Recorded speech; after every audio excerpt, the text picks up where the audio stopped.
BNP মহাসচিব বলছেন নির্বাচনের পরিবেশ তৈরি হয়েছে। জামাতের আমির এবং জামাতের যে ৮ দলীয় জোট তাদের একটা বড় সভা ছিল আজকে খুলনায়, সেখানে তার নেতারা বলছেন নির্বাচন পেছানোর চেষ্টা চলছে।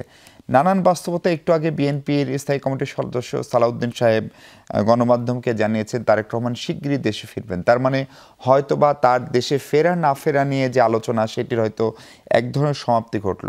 আপনারা কি বোঝেন, কোনো কারণে কি ঘোষিত যে সময়, প্রধান উপদেষ্টা ঘোষিত সময়, সেই সময় নির্বাচন নিয়ে এখনো কোনো শঙ্কা আছে?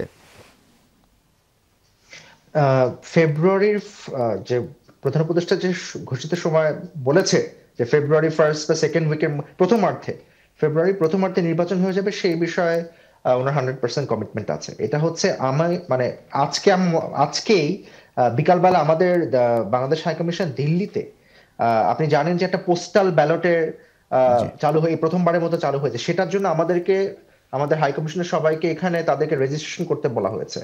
সো এটা আমি জাস্ট একটা ইন্ডিকেটর বললাম যে মানে আমাদের গভর্নমেন্টের ভিতরেই কমপ্লিটলি যে আন্ডারস্ট্যান্ডিংটা, এখন আমি তো গভর্নমেন্ট একটা মিড লেভেলের অফিসিয়াল, আমাদের আন্ডারস্ট্যান্ডিং হচ্ছে যে কমপ্লিটলি নির্বাচনমুখী, মানে এটা নির্বাচনের জন্য যত রকমের প্রস্তুতি। এখন আমি তো যেহেতু হাই কমিশনে এখানে এখানে আমার পক্ষে তো বাংলাদেশের জিনিসপত্র অফিসিয়ালি কি হচ্ছে সেটা ওইভাবে একেবারে ফার্স্ট হ্যান্ড দেখা সম্ভব না।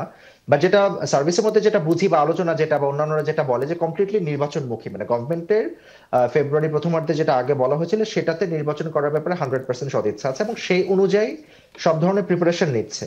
সো এখন প্রিপারেশন কিন্তু এখন এটাই বললাম যে এখন কিন্তু এটা ডিসেম্বর মাস শুরু হলো, এখনো কিন্তু জানুয়ারি পুরাটা বাকি। সো নির্বাচনের তফসিল ঘোষণার পরে কিন্তু আসলে 2 মাসের মধ্যেই হিস্টোরিক্যালি নির্বাচনগুলো হয়ে আসছে।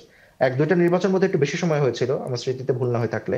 সো এখানে নির্বাচন হবে না এই বিষয়ে মনে হয় এই মুহূর্তে সন্দেহের আসলে কোনো অবকাশ নাই। নির্বাচন টাইম মতো ইনশাল্লাহ হয়ে যাবে।